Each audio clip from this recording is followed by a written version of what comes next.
The Tenth Man. Vietnam was in turmoil.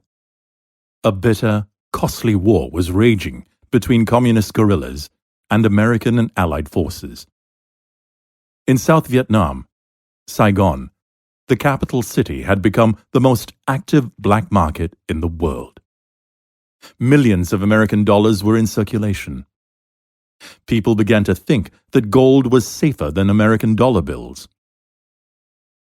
By 1970, many Vietnamese were convinced that the Americans could not beat the guerrillas from Hanoi. They feared that in these circumstances, neither the currency of South Vietnam nor the American dollar would be worth very much. The far-seeing in Saigon and elsewhere started to accumulate gold.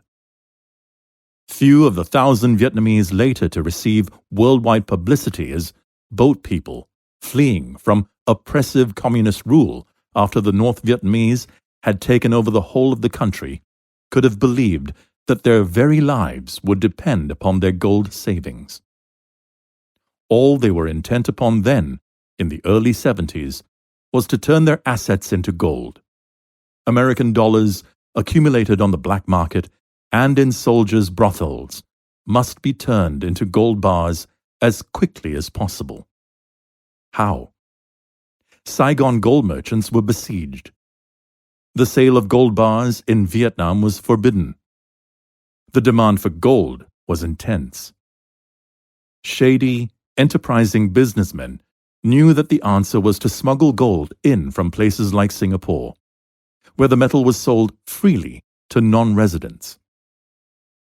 Ships' captains and aircraft pilots were tempted by generous commissions to become smugglers. Millions of American dollars changed hands. South Vietnam's privately held stockpile of gold bars grew higher each month. Many of the boat people would never have left Vietnam had they not been able to buy their freedom with these gold bars. This is the story of the murder of a Singapore gold merchant and his 2 employees. They sold gold to the Vietnamese.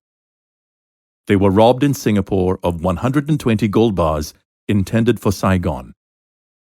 The plotters knew they had to silence them forever, to prevent them seeking vengeance. 10 men were involved in the robbery and were responsible for the cold-blooded murder of 3 innocent men. 9 of them were found guilty and 7 were